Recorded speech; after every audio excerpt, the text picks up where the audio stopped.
ഞാൻ ഇന്നത്തെ ദിവസം വരെ ഏതെങ്കിലും ഒരു സ്ത്രീയെ അവരുടെ അനുവാദമോ അവരുടെ താല്പര്യമോ ഇല്ലാതെ ബാക്ക് ടച്ച് എന്നുള്ളത് വിട്ടേക്കും ഒരു ഷെയ്ക്ക് ഹാൻഡ് പോലും കൊടുത്തിട്ടില്ല. അപ്പോൾ അത്തരം ധാർമ്മികതകളൊക്കെ നന്നായി വെച്ച് വളർത്തുന്ന ഒരാൾ തന്നെയാണ് ഞാൻ. അപ്പോൾ അതുകൊണ്ട് തന്നെ അത്തരം കാര്യങ്ങളിൽ എനിക്ക് ഞാൻ അധാർമികമായി എന്തെങ്കിലും ചെയ്തു വന്നോ അതല്ലെങ്കിൽ ഞാൻ നിയമവിരുദ്ധമായി എന്തെങ്കിലും ചെയ്തു വന്നോ എനിക്ക് അഭിപ്രായമില്ല. ഓക്കെ, അങ്ങനെ രാഹുൽ മാങ്കൂട്ടത്തിൽ ആ നാക്കിൽ നിന്നും കുറെ സത്യങ്ങൾ പുറത്തേക്ക് വിട്ടുകൊണ്ടിരിക്കുകയാണ്. അതായത് നിങ്ങൾ കണ്ട ചാറ്റുകൾ അല്ല, അതിന്റെ അപ്പുറത്തേക്ക് 4 ചാറ്റ് മുകളിലോട്ടോ താഴോട്ടോ കാണിച്ചാൽ തന്നെ ആ കേസ് അവിടെ ക്ലിയർ ആവും, ഫിനിഷ് ആവും എന്നാ പറയുന്നേ. റിനി എന്ന് പറയുന്ന ആ ഒരു സ്ത്രീ പറഞ്ഞ ആ ഒരു കാര്യങ്ങളെല്ലാം നുണയാണ് എന്ന് കൃത്യമായി പറയുന്നു. അതുപോലെ തന്നെ പരാതിക്കാരികളായിട്ടുള്ള ആളുകളെ കുറിച്ച് കൃത്യമായിട്ട് അദ്ദേഹം തുറന്നു പറയുകയാണ്. ഒരുപക്ഷെ അദ്ദേഹത്തിനെ കടിച്ചു കീറാൻ കൂട്ടുനിന്ന ഒരു കൂട്ടം മാധ്യമങ്ങൾ ഇപ്പോ മൂക്കത്ത് വിരൽ വെച്ചിരിക്കുന്നതും കാണാം. ഹാഷ്മി എന്ന് പറയുന്ന ആ ഒരു വ്യക്തി രാഹുൽ മാങ്കൂട്ടത്തിന് സംസാരിക്കാൻ അവസരം പോലും കൊടുക്കാതെ എന്നെ കടിച്ചു കീറാൻ ശ്രമിക്കുമ്പോൾ രാഹുൽ മാങ്കൂട്ടത്തിൽ ഒരു ഡയലോഗ് ഉണ്ട്, നിർത്തൂ, ഇത്രയും നാൾ നിങ്ങൾ പറഞ്ഞില്ലേ, ഇനി ഞാൻ പറയുന്നതൊന്ന് കേൾക്കൂ എന്നുള്ളത്. ഇത്രയും നാൾ നിങ്ങൾ പറഞ്ഞു, ഇനി രാഹുൽ മാങ്കൂട്ടത്തിന് പറയാനുള്ളത് ജനങ്ങൾക്ക് കേൾക്കുക തന്നെ വേണമെന്ന് തന്നെയാണ് എനിക്കും പറയാനുള്ളത്. ഒരുപാട് കാര്യങ്ങൾ അദ്ദേഹം തുറന്നു പറയുന്നുണ്ട്, ആരും സ്കിപ്പ് ചെയ്യാതെ കാണാം. ആദ്യ പരാതിക്കാരി മുഖ്യമന്ത്രിക്ക് മുന്നിൽ പരാതിയുമായി എത്തുന്നവരെ രാഹുൽ മാങ്കൂട്ടത്തിൽ പാർക്കാനുണ്ട്. ആ പരാതിയുടെ ആ സമയത്ത് രാഹുലിനെ പിന്നെ കാണാനില്ല. രാഹുലിനെ പിന്നെ കാണുന്നപ്പോഴാണ് തദ്ദേശ തെരഞ്ഞെടുപ്പിൽ ആന്റിസിപ്പേറ്ററി കിട്ടിയതിനു ശേഷം വോട്ട് ചെയ്യാൻ രാഹുലിനെയാണ് ഉള്ളിൽ പോയത് ശരിയായി തോന്നുന്നു. ഞാൻ ഈ സർക്കാരിന്റെ കാലഘട്ടത്തിൽ ഏറ്റവും അധികം ദിവസം ജയിലിൽ കിടന്നിട്ടുള്ള ഏതെങ്കിലും ഒരു പ്രധാനപ്പെട്ട പദവികളിൽ ഇരുന്ന ആളുകൾ ഒരാളാണ്. എന്നേക്കാൾ കൂടുതൽ ദിവസം ജയിലിൽ കിടന്നിട്ടുള്ള ഒരാളുണ്ടാവില്ല. അപ്പോൾ അതുകൊണ്ട് ജയിൽ എനിക്ക് എന്നെ ഭയപ്പെടുത്തുന്നു, എന്നെ ഭീതിപ്പെടുത്തുന്ന ഒരു കാര്യമില്ല. ഈ കേസുകളുമായി ബന്ധപ്പെട്ട് ഞാൻ ജയിലിൽ പോകില്ല എന്ന് ഞാൻ തീർപ്പ് കൽപ്പിച്ചിരുന്നു. കാരണം ഞാൻ ജയിലിൽ പോകേണ്ട കുറ്റം ചെയ്തിട്ടില്ല എന്ന് എനിക്ക് നല്ല ബോധ്യമുള്ളതുകൊണ്ട്. ഞാൻ പറഞ്ഞോട്ടെ, അത് കോടതികൾ തീരുമാനിക്കുന്നുണ്ടല്ലോ. ഈ നിങ്ങളുടെ കാര്യം, ബുദ്ധിയുള്ള ഏതൊരു മനുഷ്യനും പിടികൊടുക്കാതെ ജാമ്യത്തിന് വേണ്ടി മാറി നിന്നുകൊണ്ട് പണിയെടുത്തുകൊണ്ടിരിക്കും. സ്വാഭാവികമായിട്ടും അങ്ങനെ തന്നെയല്ലേ സംഭവിക്കാറ്. എത്ര കേസുകൾ നമ്മളത് കണ്ടതാണ്. പിടി കൊടുത്തു കഴിഞ്ഞാൽ പിന്നെ കഴിഞ്ഞു. ഇത് റിലേറ്റഡ് ആയിട്ടുള്ള വീഡിയോ ചെയ്യുന്ന സമയത്തൊക്കെ ഞാൻ കൃത്യമായി പറഞ്ഞിട്ടുണ്ട്, രാഹുൽ മാങ്കൂട്ടത്തിൽ മാറി നിന്നത് ബുദ്ധിപരമായിട്ടുള്ള ഒരു കാര്യമാണ് എന്നുള്ളത്. ഒരുപാട് ആളുകൾ അങ്ങനെ തന്നെയല്ലേ, മുങ്ങും അങ്ങോട്ട്, പിന്നെ ജാമ്യം കിട്ടിയാലേ പൊങ്ങുള്ളൂ.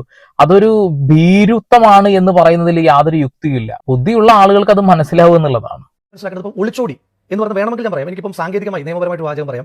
ഞാൻ നിയമപരമായിട്ട് ഒളിച്ചോടിയിട്ടില്ല. ഒളിച്ചോടുക എന്ന് പറഞ്ഞാൽ ഈ നിയമ സംവിധാനത്തെ ഒന്നും വിശ്വസിക്കാതെ പോകുന്നതിനാണ് നമ്മൾ ഒളിച്ചോട്ടം എന്ന് പറയുന്നത്. ഞാൻ എന്താ ചെയ്തത്?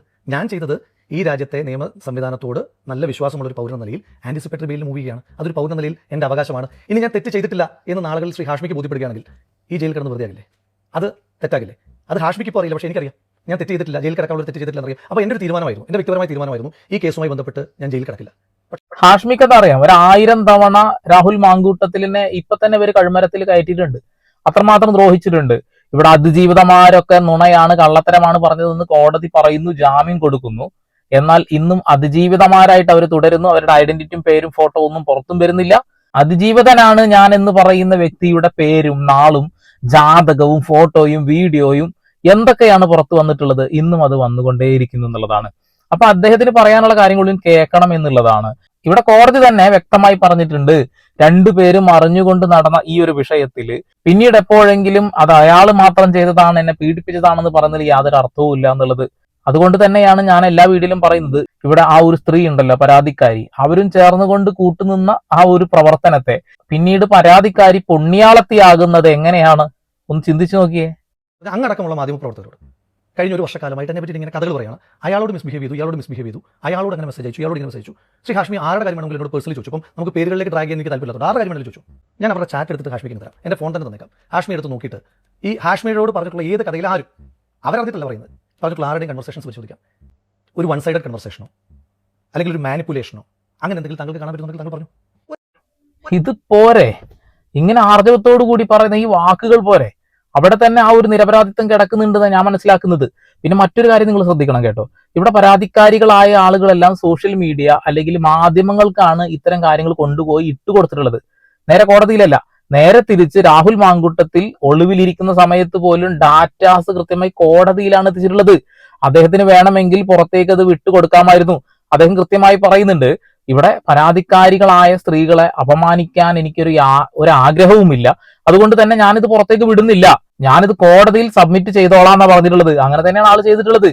ഇപ്പൊ ഹാഷ്മിയോട് പറയുന്നു, ഹാഷ്മിക്ക് ധൈര്യമുണ്ടെങ്കിൽ ആ ഒരു മൊബൈൽ ഫോൺ ഒന്ന് വാങ്ങി പരിശോധിക്കേണ്ടതായിരുന്നു. പക്ഷെ ആള് ചെയ്യുന്നില്ല. കാരണം അവർക്കിത് കൃത്യമായി ബോധ്യപ്പെട്ട് കഴിഞ്ഞാൽ, ബോധ്യപ്പെടരുത്, അവർക്ക് ഭയങ്കര ആഗ്രഹമാണ് ബോധ്യപ്പെടരുത്, ബോധ്യപ്പെടാതെ ഇരിക്കണം. എന്നാലേ അവർക്ക് കടിച്ചു കീറാന് ഭയങ്കര കടുകട്ടി വാക്കുകൾ ഉപയോഗിച്ചുകൊണ്ട് അദ്ദേഹത്തിന്റെ ഒരു ഇൻട്രോ പോലും ഉണ്ടായിരുന്നു, ഹൂ കെയേഴ്സ് എന്ന് പറയുന്ന ആ ഒരു സാധനം. അതിനൊക്കെ നടക്കുള്ളൂ, അതിനൊക്കെ കഴിയുള്ളൂ എന്നുള്ളതാണ്.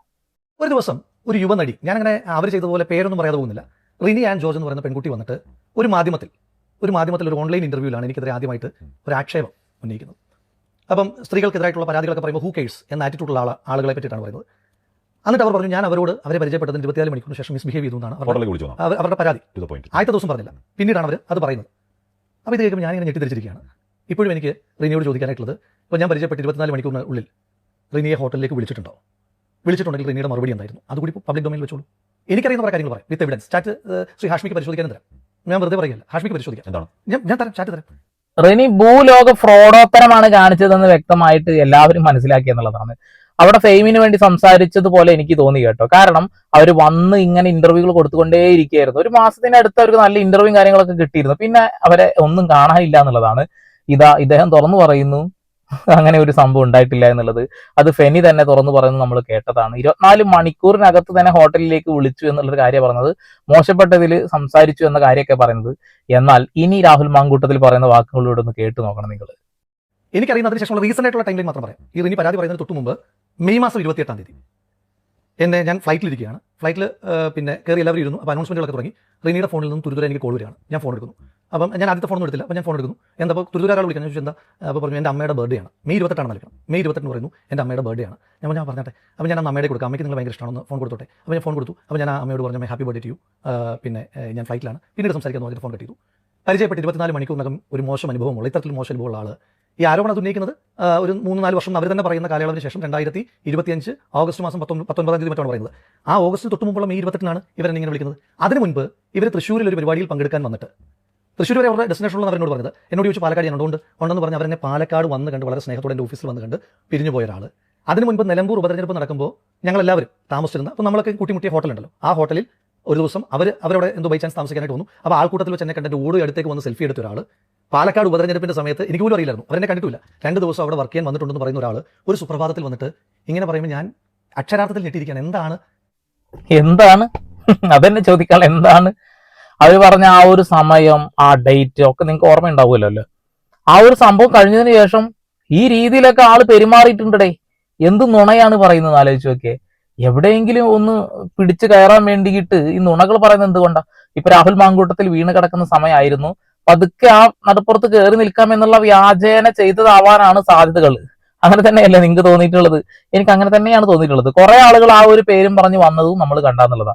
എന്നാൽ പല ആളുകളും, പരാതി കൊടുത്ത ആളുകൾ സ്വന്തം ഭർത്താവിനെ പോലും വഞ്ചിച്ചുകൊണ്ട് ഇങ്ങനെ ഒരു ഉളത്തരം കാണിച്ചതിനൊന്നും ആർക്കും വിഷയമല്ല. ആ ഒരു സ്ത്രീകള് പതിവ്രതയാണ് എന്ന രീതിയിലാണ് ആളുകൾ കാണുന്നത്. കൊള്ളാം.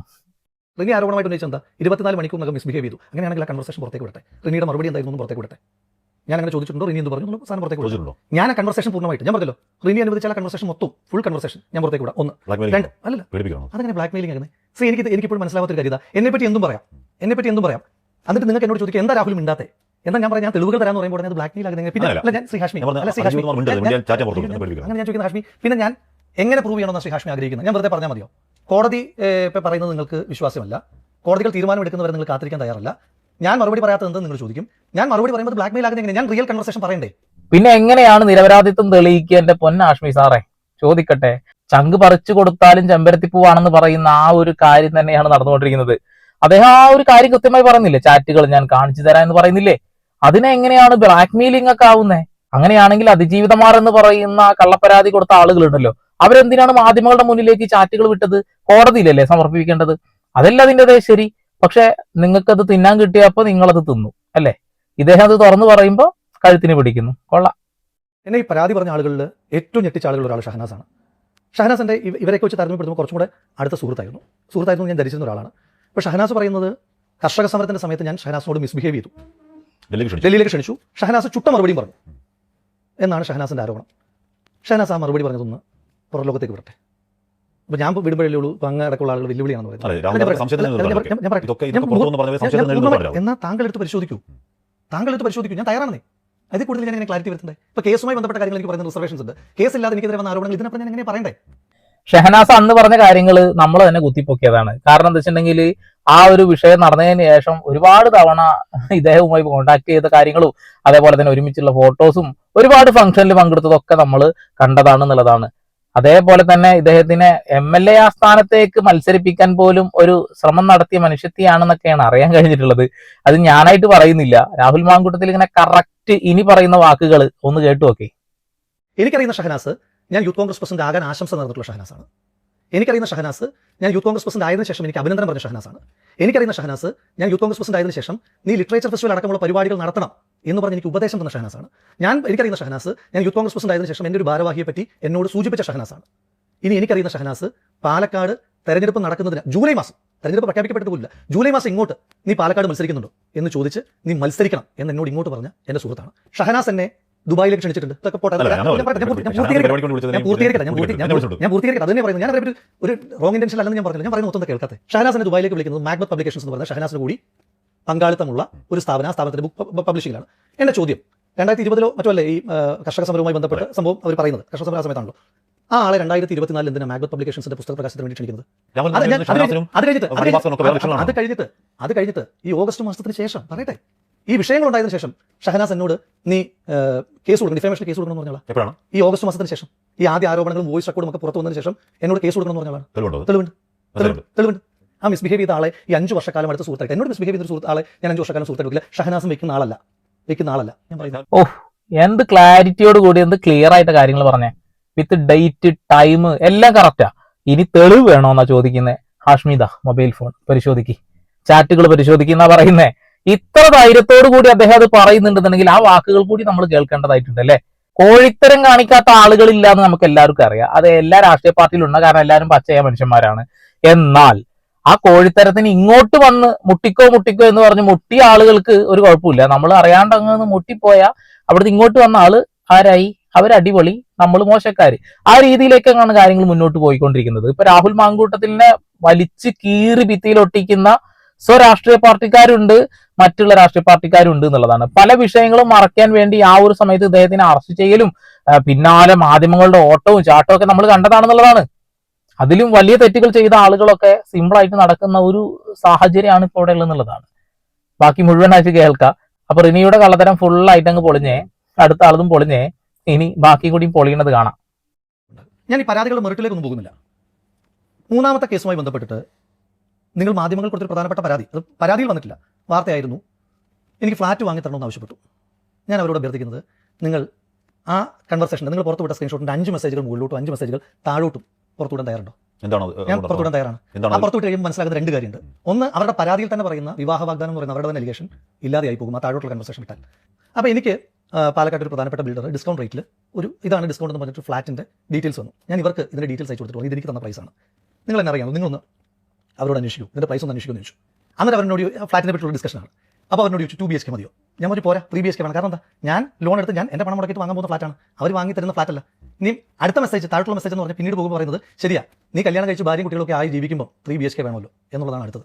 ആ മെസ്സേജ് കൂടെ പുറത്തോട്ട് കഴിഞ്ഞാൽ കുഴപ്പം. പിന്നെ വിവാഹ വാഗ്ദാനം എന്ന് പറഞ്ഞ ആരോപണം നിലനിൽക്കില്ല, ഫ്ലാറ്റ് വാങ്ങണമെന്നുള്ള ആരോപണം നിലനിൽക്കില്ല. വെറുതെ അല്ല കോടതി ഈ ഒരു വിഷയത്തിൽ അദ്ദേഹത്തിന് ജാമ്യം കൊടുക്കുന്നത്. ഒരു കേസും നിലനിൽക്കില്ല. എല്ലാവരും അങ്ങോട്ടും ഇങ്ങോട്ടും അറിഞ്ഞുകൊണ്ടുള്ള ആ ഒരു സൗഹൃദം മാത്രമാണ് നടന്നത് എന്നും, പിന്നെ അങ്ങോട്ടും ഇങ്ങോട്ടും ബെഡ് ഷെയർ ചെയ്തിട്ടുണ്ടെന്നുണ്ടെങ്കിൽ തന്നെ അത് മ്യൂച്വൽ അണ്ടർസ്റ്റാൻഡിങ്ങിന്റെ പുറത്താണ് എന്ന് വ്യക്തമായിട്ട് പറയുന്നു. ഇനി എന്താണോ നമുക്ക് അറിയേണ്ടതായിട്ടുള്ളത്? അപ്പൊ ഫ്ലാറ്റ് വാങ്ങിയതിന്റെയും ചെരുപ്പ് വാങ്ങി തന്നതിന്റെ ഒക്കെ കഥകൾ കേട്ടില്ലേ? അങ്ങനെ ക്രൂരമായി ഉപദ്രവിച്ച ഒരു വ്യക്തിക്ക് നമ്മൾ ഇതൊക്കെ വാങ്ങിക്കൊടുക്കില്ല. അദ്ദേഹം തന്നെ പറയുന്നു, അത് എന്റെ പണം കൊണ്ട് ഞാൻ വാങ്ങാൻ നിന്ന ആ ഒരു ഫ്ലാറ്റ് ആണെന്നൊക്കെയാണ്. മൂന്നാമത്തെ പരാതിക്കാരി എനിക്ക് പണം ഞാൻ ആവശ്യപ്പെട്ടു, ഞാൻ ഒരു കാര്യങ്ങൾ ആവശ്യപ്പെട്ടു. ഷൂ വാങ്ങാൻ പറഞ്ഞു, സൺസ്ക്രീൻ, ലോഷൻ, അത് പരാതിക്കാരി ആയതുകൊണ്ട് ഞാൻ അങ്ങേ കാണിക്കുന്ന പോലെ നിയമപരമായി ശരിയാണോ എന്ന് എനിക്ക് അറിയാൻ പാടില്ലാത്തത് കാണിക്കട്ടെ. ആ ചാറ്റ് മാത്രം കാണിക്കട്ടെ. പറയട്ടെ, ഞാൻ പറഞ്ഞത്. അപ്പോൾ ആ ചെരുപ്പിന്റെ കാര്യം പറഞ്ഞു. ചെരുപ്പിന്റെ കാര്യം സത്യത്തിൽ അതൊക്കെ എന്ന് പറഞ്ഞാൽ ഏറ്റവും ക്രൂരമായ ആരോപണങ്ങളാണ്. അവരെനിക്കൊരു ചെരുപ്പിന്റെ ലിങ്ക് അയച്ചിരുന്നു, ഇത് നിനക്ക് നന്നായി ചേരുന്നു പറഞ്ഞു. അപ്പോൾ ഞാൻ ചോദിച്ചു ഏതാണ്? അപ്പോൾ പറഞ്ഞു ബർക്കിൻ സ്റ്റോക്ക് ആണ്. അപ്പോൾ എന്നിട്ട് എന്നോട് അവർ തന്നെ പറയുകയാണ് അത് അവിടെ അവൈലബിൾ അല്ല. ആ സംഭാഷണം അവിടെ സൗഹാർദ്ദപരമായിട്ട് അവസാനിച്ചു. ഞാൻ അവരോട് പിന്നീട് ദിവസം അവരോട് ചോദിച്ചു, നീ എന്നാ അയച്ചെന്ന് ആ ലിങ്ക് എനിക്ക് അയച്ചു ചോദിച്ചു. അവരെ ലിങ്ക് അയച്ചു തന്നു, ഞാൻ ആ ചെരുപ്പ് വാങ്ങുകയും ചെയ്തു. എന്തൊരു ആരോപണമാണ് ഉന്നയിച്ചത്, അതും ഈ യാഥാർത്ഥ്യമായിട്ട് എന്താ ബന്ധമുള്ളത്? എന്തൊക്കെയാണ് കേട്ടോണ്ടിരിക്കുന്നത്. മാത്രമല്ല അവർ ആരോപണം അതിലും വലിയ കോമഡി എന്നുള്ളതാ. തന്നെ ശാരീരികമായി ഉപദ്രവിച്ച ഒരാള് എന്നെ കൊണ്ട് ഇത് വാങ്ങിപ്പിച്ചു അത് വാങ്ങിപ്പിച്ചു എന്നുള്ളതാണെന്നുള്ളത്. അത് അന്നേ പൊളിഞ്ഞതാ. എന്തായാലും ജനങ്ങൾ കാര്യങ്ങൾ മനസ്സിലാക്കിയിട്ടുണ്ട്. മാധ്യമങ്ങളുടെ അജണ്ട എന്താണെന്ന് വെച്ചിട്ടുണ്ടെങ്കിൽ റീച്ചിന് വേണ്ടിയിട്ട് വീട് കിട്ടുന്ന അവസരം ഉപയോഗിച്ചു എന്ന് മാത്രമാണെന്നുള്ളതാണ്. ഇപ്പൊ ഇവിടെ തന്നെ നിങ്ങൾക്ക് മനസ്സിലായിട്ടുണ്ടാവും, ഹാഷ്മി സംസാരിക്കാൻ അവസരം കൊടുക്കുന്നില്ല. എന്നാൽ രാഹുൽ മാങ്കൂട്ടത്തിൽ ഇങ്ങനെ വിരൽ വെച്ച് എനിക്ക് പറയാനുള്ളത് ഞാൻ പറയും, പറഞ്ഞു തീർത്തിട്ടേ പോകൂ, അത് പറഞ്ഞതിന്റെ ഭാഗമായിട്ടാണ് ഞാൻ ഇവിടെ വന്നത് എന്ന് വ്യക്തമായി പറയുന്നുണ്ട്. അപ്പൊ സ്വാഭാവികമായിട്ട് ആഷ്മി മിണ്ടാൻ പറ്റാത്തൊരവസ്ഥയിലേക്ക് മാറി എന്നുള്ളതാണ്. അപ്പൊ പുലിക്കുട്ടിയായിട്ടാണ് ആളവിടെ വന്നിട്ടുള്ളത്. അതെന്തായാലും കൊള്ളാം. പ്ലാറ്റ്ഫോമുകളിലാണ്. ആ മാധ്യമ പ്ലാറ്റ്ഫോമുകളിൽ ആദ്യം പരാതി പറഞ്ഞത് ഒരു ഹോട്ടലിലേക്ക് ഞാനും ഫെന്നിയും ആ കുട്ടിയെ തട്ടിക്കൊണ്ടുപോയി ഹോട്ടലിൽ വെച്ച് ബലാത്സംഗം ചെയ്തു ക്രൂരമായി എന്നുള്ളതായിരുന്നു ആദ്യ പരാതി. അത് KPCC പ്രസിഡന്റ് അയക്കുമ്പോഴത്തേക്കിന് ഹോട്ടൽ എന്നുള്ളത് മാറി ഹോം സ്റ്റേ ആയി മാറും. അപ്പോൾ താങ്കൾ ചോദിക്കും അതൊക്കെ ഇങ്ങനെ സാങ്കേതികത്തിൽ പിടിക്കണമെന്ന്. അതിനകത്തൊരു കാര്യമുണ്ട്. എന്തുകൊണ്ട് അറിയോ? ഹോട്ടൽ എന്ന് പറഞ്ഞാൽ ഇന്ന ഹോട്ടലിന് പേര് പറയണം, ഇന്ന ഹോട്ടലിന് പേര് പറയണം. അപ്പോൾ കേസ് അവിടെ തീർന്നു. ആ ഹോട്ടലിൽ ഞങ്ങൾ ഒരുമിച്ച് പോയിട്ടുണ്ടോ ഇല്ലയോ എന്ന് പറയുമ്പോൾ അവിടെ കേസ് കഴിച്ചല്ലോ, അവസാനിച്ചല്ലോ. അവിടെ പോയിട്ടില്ല എന്ന് പറയുമ്പോൾ പിന്നെ കേസ് നിലനിൽപ്പില്ലല്ലോ. അപ്പോൾ ഹോം സ്റ്റേ എന്ന് പറയുമ്പോൾ ഹോം സ്റ്റേക്ക് പേരില്ല, ഇപ്പോഴും പേര് പറഞ്ഞിട്ടില്ല, പ്ലേസ് ഓഫ് ഒക്കറൻസ് ഇപ്പോഴും പറഞ്ഞിട്ടില്ല. അതുകൊണ്ട് പറയാം എന്താണ് പരാതി. ഞാനും ഫെന്നിയും അവരെ വാഹനത്തിൽ തട്ടിക്കൊണ്ടുപോയി ഈ ഹോം സ്റ്റേയിൽ എത്തിച്ച് ബലാത്സംഗം ചെയ്തു എന്നുള്ളതാണല്ലോ പരാതി. തർക്കമില്ലല്ലോ. പീഡനവും തട്ടിക്കൊണ്ടുപോക്കും എല്ലാം നിങ്ങൾ വിട്ടേക്ക്. ഞാനും ഫെന്നിയും അവരും ഒരുമിച്ച് ഒരു കാർ യാത്രയെങ്കിലും നടത്തിയിട്ടുണ്ട് എന്ന് ഒന്ന് തെളിയിക്കണം. അത് തെളിയിക്കാം. പോലീസ് ചെയ്യുന്നുണ്ടല്ലോ. ജീവിതത്തിൽ യാത്ര ചെയ്തിട്ടില്ല. ഇനി ഫെന്നിയെ വിട്ടേക്കും. ഞാനും അവരും കൂടെ ജീവിതത്തിൽ എപ്പോഴെങ്കിലും ഒരിക്കലെങ്കിലും ഒരു കാർ യാത്ര ചെയ്തിട്ടുണ്ടെന്ന് തെളിയിക്കണം. ഒരു ഹോം സ്റ്റേ ഉണ്ടായിട്ടുണ്ടോ? ഹോം സ്റ്റേയിൽ ഒരുമിച്ച് യാത്ര ചെയ്താലേ ഹോം സ്റ്റേയിൽ എത്തുള്ളൂ. അല്ലെങ്കിൽ രണ്ടായിട്ട് ഒരു ഹോം സ്റ്റേയിൽ എത്തണ്ടേ? ഞങ്ങൾ എത്തിയിട്ടില്ല, ഞങ്ങൾ എവിടെയും പോയിട്ടില്ല. ഓക്കെ, ഇത് ഫെന്നി മുന്നേ തന്നെ പറഞ്ഞ കാര്യങ്ങളാണ്. അന്ന് തന്നെ അതും പൊളിഞ്ഞടങ്ങിയതാണെന്നുള്ളതാണ്. ഒരു ഹോട്ടലിന്റെ പേര് പറയുന്നില്ല, ഹോം സ്റ്റേയുടെ പേര് പറയുന്നില്ല. അങ്ങനെ ഒരു സംഭവം ഇല്ലാത്തത് കൊണ്ട് തന്നെയാണ് ആ പേര് പറയാൻ കഴിയാത്തത് എന്നുള്ളതാണ്. പിന്നെ ഹാഷ്മിക്കൊക്കെ ഒരു തിട്ടൂരമുള്ളത് പോലെ ആ ഇരുത്തത്തിൽ ധാർഷ്ട്യം എനിക്ക് തോന്നുന്നു. അതേപോലെ തന്നെ ഈ പരാതിക്കാരികൾ പറയുന്നത് മാത്രമാണ് ശരി എന്നുള്ള ആ ഒരു രീതിയിൽ ഇരിക്കുന്നത് പോലെ ഒരു 49 മിനിറ്റുള്ള വീഡിയോ കണ്ടാൽ നിങ്ങൾക്ക് മനസ്സിലാവുന്നുള്ളതാണ്. ഷെയ്ഡി എന്നൊക്കെ പറഞ്ഞല്ലോ. അപ്പോൾ ഈ കേസുകൾ കോടതി തീരുമാനിച്ചോട്ടെ, 3 കേസുകൾ. ബാക്കിയുള്ള കാര്യങ്ങൾ ആരോപണങ്ങൾ വരുന്നത് ഞാൻ മറുപടി ഇനി പരാതി വരുമോ? ഞാൻ പറയട്ടെ, ഞാൻ എന്ത് വന്നാലും ഇനി പരാതി വരുന്ന ഉറപ്പുണ്ടാവില്ല. ശ്രീ ഹാഷ്മി, ഞാനൊരു തെറ്റ് ചെയ്തതിന്റെ പേരിൽ, ഞാൻ ആരെങ്കിലും അതിക്രമിച്ചതിന്റെ പേരിൽ, ഞാൻ ആരെങ്കിലും അനുവാദമില്ലാതെ ഒന്ന് തൊട്ടതിന്റെ പേരിൽ സത്യസന്ധമായ ഒരു പരാതി എന്റെ ജീവിതത്തിൽ ഒരാളും പറയില്ല. ഇനി പരാതി വരാമോ? എന്റെ ജീവിതത്തിൽ ഒരാളും പറയില്ല. അതാണ് അതിന്റെ കൺക്ലൂഷൻ. അതാണ് അതിന്റെ കൺക്ലൂഷൻ. ഓക്കെ, അത്രേ ഉള്ളൂ. ആള് കറക്റ്റ് കാര്യങ്ങൾ പറഞ്ഞിട്ടുണ്ട്. പറയാൻ സമ്മതിക്കാതെ ഇങ്ങനെ കഴുത്തിന് പിടിക്കാൻ ശ്രമം നടത്തിയപ്പോ അതിനെ പോലും വെല്ലുന്ന രീതിയിൽ ആള് സംസാരിച്ചിട്ടുണ്ട് എന്നുള്ളതാണ്. അപ്പോ 3 പരാതികളും ഏത് രീതിയിലാണ് കോടതി കാണുന്നത്? കള്ളപ്പരാതികളോ നിലനിൽക്കാത്ത പരാതികളോ ആണ് എന്ന് വ്യക്തമാക്കി പറഞ്ഞിട്ടുണ്ട് എന്നുള്ളതാണ്. ഇനി കോടതിയിൽ നിന്നൊരു വിധി വരാൻ വേണ്ടിയിട്ടാണ് നമ്മൾ എല്ലാവരും കാത്തിരിക്കുന്നത്. അതിനു മുന്നേ തന്നെ രാഹുൽ മാങ്കൂട്ടത്തിൽ രാഷ്ട്രീയ പാർട്ടിയിൽ നിന്ന് തന്നെ എടുത്തു ദൂരെ കളഞ്ഞു. വളർന്നു വരുന്ന ഒരു യുവ നേതാവിനെ ഇല്ലാണ്ടാക്കാനുള്ള ശ്രമം നടത്തി എന്നുള്ളതാണ്. ഒരു സസ്പെൻഷൻ ആണ് എങ്കിൽ ഓക്കെ, ഇതൊരു ഡിസ്മിസ് ആയി എന്നുള്ളൊരു കാര്യമൊക്കെ ഇപ്പോ നമ്മൾ അറിഞ്ഞുകൊണ്ടിരിക്കുന്നു എന്നുള്ളതാണ്. എന്തൊക്കെയായാലും ഈ വിഷയത്തിൽ രാഹുൽ മാങ്കൂട്ടത്തിൽ തെറ്റുകാരനല്ല എന്ന് വിശ്വസിക്കുന്ന ആളുകളുടെ എണ്ണം വളരെ കൂടുതലാണ്. പാലക്കാട് ഗ്രൗണ്ടിലേക്കൊന്ന് ഇറങ്ങിയാൽ കൃത്യമായിട്ടത് മനസ്സിലാവും എന്നുള്ളതാണ്. അദ്ദേഹത്തിന്റെ കൂടെ ഇന്നും പിൻഫലമായിട്ട് ആളുകൾ ഉണ്ട് എന്നുള്ളതാണ്. ഇവിടെ സ്ത്രീകൾ ചെയ്തത് തെറ്റല്ല എന്നും ഇദ്ദേഹം ചെയ്തത് മാത്രമാണ് തെറ്റെന്ന് പറയുന്ന ആ ഒരു തിട്ടൂരമാണ് മാറ്റിവെക്കേണ്ടത് എന്നുള്ളതാണ്.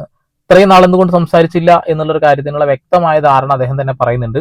അതായത് അന്ന് ഞാൻ പറഞ്ഞാൽ തന്നെ അല്ലെങ്കിൽ ചാറ്റുകൾ പുറത്തുവിട്ടാൽ തന്നെ തീരാവുന്ന പ്രശ്നമാണ്. പക്ഷെ പരാതിക്കാരികളെ ഒരിക്കലും നാണം കെടുത്തരുതല്ലോ എന്നുള്ള ആ ഒരു കാരണം കൊണ്ടാണ് ഞാനത് പറയാതിരുന്നത് എന്ന് വ്യക്തമാക്കി ആള് പറയുന്നുണ്ട്. ഇനി നിങ്ങൾ തന്നെ പറ, രാഹുൽ മാങ്കൂട്ടത്തിന് ഇന്നും ജനപിൻബലം പിന്തുണയുണ്ടോ? നിങ്ങൾ അദ്ദേഹം തെറ്റുകാരനാണെന്നാണോ വിശ്വസിക്കുന്നത്? അല്ലെങ്കിൽ പരാതിക്കാരികൾ ചെയ്തത് ശരിയാണെന്നോ തെറ്റാണെന്നാണോ നിങ്ങൾ ധരിച്ചു വെച്ചിരിക്കുന്നത്? ഒന്ന് കമന്റ് ചെയ്യുക, പരമാവധി ഷെയർ ചെയ്യുക. ചാനൽ ഇഷ്ടമുണ്ടെങ്കിൽ കൂടെ വീണ്ടും വരെ പുതിയ വാർത്താ വിശേഷങ്ങളുമായി സന്ദീപ് പോൾ സൈനിങ് ഓഫ്.